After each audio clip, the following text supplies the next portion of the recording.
Story की starting में हमें एक कैफ़े दिखाया जाता है। तभी कैफ़े के अंदर से एक आवाज़ आती है। पिंक बाल वाली लड़की शॉक में बोली, क्या तुमने वुयन के साथ ड्रिंक पी थी?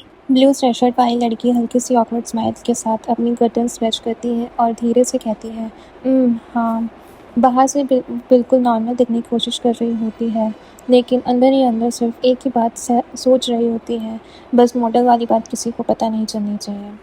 कैमरा धीरे धीरे जूम आउट होता है और तीनों फ्रेंड्स अपनी आइस ड्रिंक के साथ टेबल पर बैठी होती है। तभी काले बाल वाली लड़की क्यूरियोसिटी से पूछती है, तो फिर तुम्हारी उससे इतनी अचानक मुलाकात कैसे हुई? ब्लू स्वेटशर्ट वाली लड़की कुछ पल के लिए खामोश हो जाती है और गहरी सांस लेती है और अपनी फ्रेंड से कहती है, वेल उस दिन को याद करो। उसकी बातें सुनते ही स्टोरी पास की ओर जाती है। वो याद करती है उस दिन को, वो अपने एक्स बॉयफ्रेंड से जुड़े एक मैटर को सॉल्व करने के लिए बाहर जाती है। वो कहती है, जब हम मेरे एक्स के साथ हुई बात के सिलसिले में मिले थे। वो अपनी स्टोरी आगे बढ़ाते हुए कहती है, तुम दोनों से मिलने के रास्ते में मुझे बहुत ज़ोर से प्यास लगी, इसलिए मैं एक कन्वीनियंस स्टोर पर रुक गई। मैं अंदर जाके अपने लिए एक ड्रिंक चूज़ करने लगी, लेकिन जैसे ही मैंने एक कैन उठाने के लिए हाथ बढ़ाया, मेरे पास कोई आकर खड़ा हो गया। जैसे ही वो ड्रिंक उठाने के लिए हाथ बढ़ाती है, अचानक एक जानी पहचानी खुशबू उसे चौंका देती है। वो याद करके कहती है, तभी मुझे एक बहुत ही फैमिलियर स्मेल आई।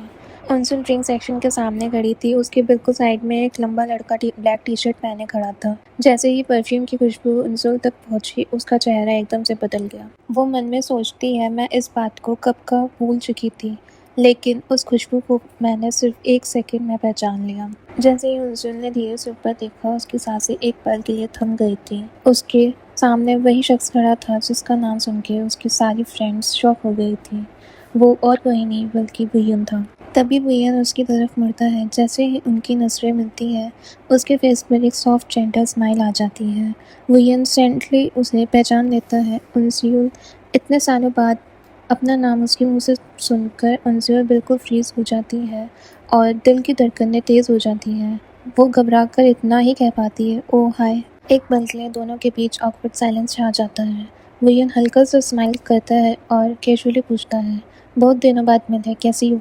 अंशुल भी मुस्कुराने की कोशिश करते हुए धीरे से जवाब देती है, मैं ठीक हूँ। हाथ में ऑरेंज जूस का कैन पकड़े हुए खड़ी थी, लेकिन उसकी नर्वसनेस साफ नजर आ रही। वो मन में सोचती है, शायद इसलिए इतना ऑकवर्ड लग रहा है क्योंकि हम सच में बहुत लंबे टाइम बाद मिले हैं। अंशुल की आंखों का क्लोजअप दिखाई देता है। नर्वसनेस के बीच उसके दिल में एक सॉफ्ट फीलिंग उभर जाती है। पता नहीं क्यों, लेकिन उसके इतने दिनों बाद देखकर सच में अच्छा लग रहा है। एक गहरी सांस लेकर वो हिम्मत करती है और बोलती है, हाय वुयन। दोनों कुछ पल तक एक दूसरे को देखते रहते हैं। फिर अंशुल हल्का सा आगे बढ़कर पूछती है, क्या हम जल्दी कभी साथ में डिनर करें? वुयन यह प्रपोजल सुनकर सरप्राइज हो जाता है। वो रिप्लाई करता है, हाँ बिल्कुल। सीन वापस कैफे पर शिफ्ट होता है। अंशुल की बात सुनते ही काले बाल वाली लड़की बोलती है, ओह अब मुझे समझ आया पूरा मामला क्या था। तीनों फ्रेंड्स टेबल पर बैठे होते हैं। तभी लाल बाल वाली लड़की अपने आर्म्स क्लोज करके सीरियस एक्सप्रेशन के साथ पूछती है, रुको, क्या तुम दोनों का ब्रेकअप बहुत बुरे नोट पर नहीं हुआ था? फिर उसे देखकर तुम इतने खुश कैसे हो सकती हो?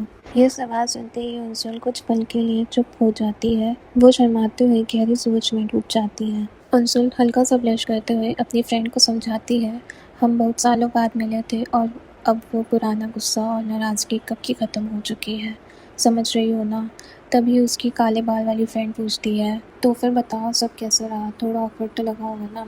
अंशुल अपनी नेक स्ट्रेच करते हुए नर्वस स्माइल देती है। माचा ड्रिंक की तरफ देखते हुए वो ईमानदारी से जवाब देती है, हाँ पुरानी यादें फिर से ताज़ा हो गई थी और सच कहूँ थोड़ा ऑकवर्ड तो था। अंशुल की काले बाल वाली फ्रेंड उसकी तरफ देखते हुए सीधा सवाल पूछती है, तो क्या तुम दोनों एक पैचअप या फिर दोबारा साथ आने के बारे में सोच रहे हो? यह सवाल सुनते ही अंशुल अपना सिर हाथ पर टिकाती है और आंखें बंद करके वो काफ़ी कंफ्यूज्ड और परेशान नजर आती है। वो धीरे से कहती है, मुझे नहीं पता। फिर अपने दिल की बात शेयर करते हुए वो बोलती है, पहले तो मैं बस उसके देखते ही खुश हो जाती थी, लेकिन पता नहीं चीज़ें इतनी जल्दी कॉम्प्लिकेटेड कैसे हो गई। लाल बाल वाली फ्रेंड अंशुल को टीज करते हुए कहती है, अरे यार प्लीज़, अगर तुम्हारा दिल में उसके लिए कोई फीलिंग्स नहीं है तो पहले मैं मिलने का आइडिया तुमने ही क्यों दिया? ये बात सुनते ही अंशुल बिल्कुल डिफीटेड लगने लगती है। वो नर्वस स्माइल के साथ धीरे से मान जाती है, शायद तुम बिल्कुल सही कह रही हो। तभी उसकी काले बाल वाली फ्रेंड उसको शांति से समझाने लगती है, अगर तुम्हारे दिल में अभी भी उसके लिए कोई फीलिंग्स है तो डायरेक्टली उसे बोल दो। तुम्हें तो ये भी नहीं पता कि उसके दिल में क्या चल रहा है। अपनी फ्रेंड्स की बातें सुन के अंशुल कुछ पल के लिए शांत हो जाती है और वो शर्माते हुए नीचे देखने लगती है। हल्के से स्माइल के साथ कहती है, I guess you are right. Anshul की काले बाल वाली फ्रेंड उसे उलझन से बाहर निकालने के लिए प्यार से कहती है, अंशुल इतना मत सोचो, बस वही करो जो तुम्हें दिल से सही लगे। फिर वो थोड़ा इमोशनल होकर पुरानी बातें याद करती है। मुझे हमेशा से लगता था कि तुम दोनों एक दूसरे के लिए परफेक्ट हो। जब तुम्हारे ब्रेकअप के बारे में मैंने सुना था सच में बहुत बुरा लगा था। शायद एक और चांस देना इतना बुरा आइडिया नहीं होगा। तभी उसकी दूसरी फ्रेंड अपनी ड्रिंक की एक सिप लेती है, फिर हंसी के साथ बोलती है, हाँ यार, तुम दोनों तो हमेशा एक दूसरे की शैडो बन के घूमते रहते थे। अंशुल कैफे की टेबल पर सिर झुकाए चुपचाप बैठी थी। फ्रेंड्स की बातें सुनते ही वो धीरे धीरे अपनी पुरानी यादों में खो जाती है। सीन सीधा स्कूल डेज के फ्लैशबैक में चला जाता है। क्लासरूम में अंशुल ऑरेंज सोडा का कैन खोलने की कोशिश कर रही होती है। जैसे ही वो टैप खींचती है, वो पूरा सोडा जोर से फट पड़ता है और सीधा उसकी सफेद स्कूल की शर्ट पर गिर जाता है। ये देखते ही उसकी दोनों फ्रेंड्स एकदम घबरा जाती है। अरे क्या तुम ठीक हो? दूसरी फ्रेंड बिना टाइम वेस्ट किए तुरंत बोलती है, तुम्हें अभी इसी वक्त शर्ट चेंज करनी होगी, जल्दी ही अपनी शर्ट उतारो। अंशुल अपनी पीली दाग वाली शर्ट को नीचे से पकड़कर ऑलमोस्ट रोने लगती है। मैं शर्ट नहीं उतार सकती, इसके नीचे मैंने सिर्फ एक टैंक टॉप पहना हुआ है। ये सुनते ही उसकी फ्रेंड एकदम शॉक हो जाती है। दोनों अभी इस प्रॉब्लम का सॉल्यूशन सोच ही रहे होते हैं कि तभी क्लासरूम का दरवाज़ा खुलता है। बाहर से आवाज़ आती है, अरे वुयन। और अगले ही पल वुयन अपनी वाइट शर्ट पहने क्लासरूम के अंदर आ जाता है। अंदर का सीन देखते ही वो वहीं रुक जाता है और सोचने लगता है कि यहाँ क्या चल रहा है। अंशुल की पिंक स्वेटर वाली फ्रेंड बिना किसी हेजिटेशन के उसके पास जाकर बोलती है, बस एक सेकंड के लिए अपनी शर्ट उतार दो। वुयन बिना कुछ समझे एकदम ब्लैंक और सीधे चेहरे के साथ पूछता है, क्यों चाहिए? लेकिन जवाब का इंतजार करने के बजाय वो सीधा वुयन की शर्ट पकड़कर ऊपर खींचने लगती है। बेचारा वुयन घबरा कर जोर से चिल्लाता है, अरे ये क्या कर रही हो तुम? शर्ट चेंज आने के बाद वुयन बस अपनी ब्लैक टी शर्ट में खड़ा रह जाता है। तभी अंशुल की फ्रेंड उसकी वाइट शर्ट लेकर दौड़ते हुए आती है और बोलती है, ये लो, जल्दी से इसमें चेंज कर लो। अंशुल क्लास में कुछ देर के बाद आती है। वुयन की ओवर साइज शर्ट उस पर काफ़ी बड़ी लग रही है।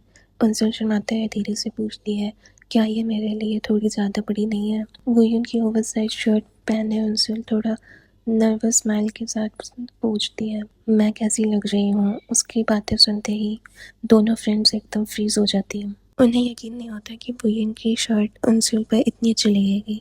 तभी पिंक स्वेटर वाली फ्रेंड एक्साइटमेंट में उसकी तरफ भागते हुए चिल्लाती है, तुम वुयन के लिए बहुत ही ज़्यादा अच्छी हो, उसकी जगह मुझे डेट कर लो। यह सुनकर अंशुल शर्मा जाती है और हंसती है और अपना चेहरा छुपा लेती है। अरे बस भी करो। तभी उसकी दूसरी फ्रेंड छोटे से स्माइल के साथ कहती है, वाह, ये शर्ट तुम पर सच में बहुत अच्छी लग रही है। पिंक स्वेटर वाली फ्रेंड शैतानी स्माइल के साथ आवाज लगाती है, हे वुयन, इधर देखो जरा। वुयन हैरानी से मुड़कर देखता है। फ्रेंड शर्माते हुए अंशुल को उसके सामने लाकर पूछती है, बताओ तुम्हारी शर्ट में ये कैसी लग रही है? जैसे ही वुयन की नजर अंशुल पर पड़ती है, उसकी आंखें खुली की खुली रह जाती है और धीरे धीरे उसके गाल लाल होने लग जाते हैं।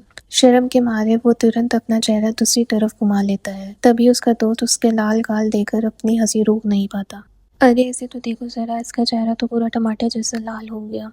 वुयन का वो ब्लशिंग फेस याद कर आते ही अंशुल को हंसी आ जाती है। शर्माते हुए वो मन ही मन मुस्कुराती है, तुम सच में कितने क्यूट थे। फ्लैशबैक यहीं खत्म होता है और स्टोरी वापस कैफे में आ जाती है। अंशुल हंसते हुए कहती है, हाँ शायद हम दोनों सच में एक दूसरे को बहुत पसंद करते थे।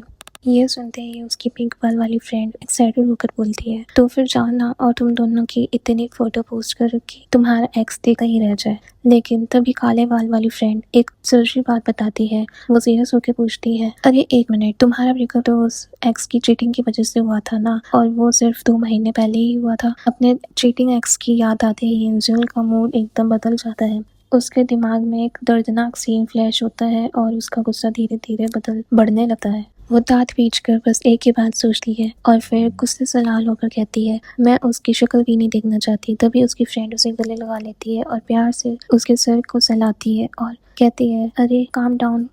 शाम ढल चुकी थी, आसमान काफी खूबसूरत दिख रहा था। कैफे से बाहर निकलते ही अंशुल अपनी फ्रेंड्स को हाथ हिलाकर कहती है, बाय गर्ल्स। उसकी फ्रेंड्स भी मुस्कुराते हुए जवाब देती है, सी यू। अब इंस्यूल अकेली सड़कें चल रही थी। हर कदम के साथ उसके दिमाग में एक ही सवाल बार बार गूंज रहा था, अगर तुम्हारे दिल में उसके लिए फीलिंग्स नहीं है तो तुम्हें खुद उसे मिलने का आइडिया नहीं देना चाहिए था।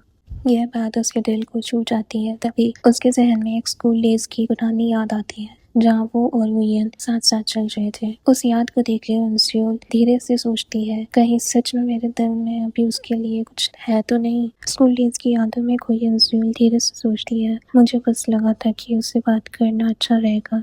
आखिर वो मेरा पहला प्यार था और इतने सालों के बाद भी कभी कभी मेरे ख्यालों में आ ही जाता था। लेकिन अगले ही पल उसके दिल में एक सवाल उठा है, या फिर ये सिर्फ एक बहाना था कि क्या मैं कभी उसके लिए अपनी फीलिंग्स से मूव ऑन ही नहीं कर पाई। मुझे खुद नहीं पता मैं उसके लिए क्या फील कर रही हूँ। इसी उलझन में वो अकेली सड़क पर चल रही होती है कि अचानक उसका फोन वाइब्रेट होता है। स्क्रीन पर नाम देखते ही उसकी सांसें एक पल के लिए थम जाती है। वो ये मैसेज था, did you get home safe. बस इतना सा केयरिंग मैसेज और इंस्यूल के दिल फिर से जोर जोर से धड़कने लगता है।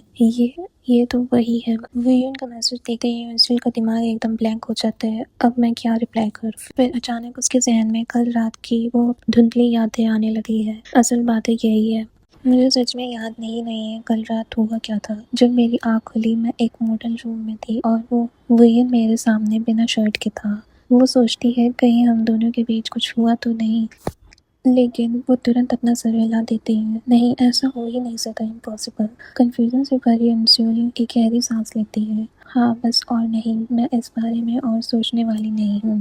पर जितना वो उस बात को बोलने की कोशिश कर रही होती है, उतना ही वो राज उसके दिमाग में और गहरा होता जा रहा था। इंस्यूल एक गहरी सांस लेती है और खुद को शांत करते हुए सोचती है, शायद मुझे पहले उसके मैसेज पर रिप्लाई कर देना चाहिए। वो फ़ोन उठाकर टाइप करने का शुरू ही करती है, लेकिन सेंड करने से पहले ही अचानक पीछे से एक आवाज़ आती है, इंस्यूल। उसके हाथ वहीं रुक जाते हैं। हाँ, वो हैरानी से सामने देखती है। शाम की हल्की सी रोशनी, बिल्डिंग के नीचे एक लड़का उसका इंतजार कर रहा था। वाइट शर्ट, ब्लैक पैंट्स, और वो चेहरा देखते ही इंस्यूल की सांसें थम जाती है। वुयन, जिस इंसान के बारे में वो अभी तक सोच ही रही थी, वो उसके सामने खड़ा था। इंस्यूल की आंखें शौक से बड़ी हो जाती है। अब उसके पास भागने का कोई बहाना ही नहीं था, क्योंकि वो उसके सामने खड़ा था।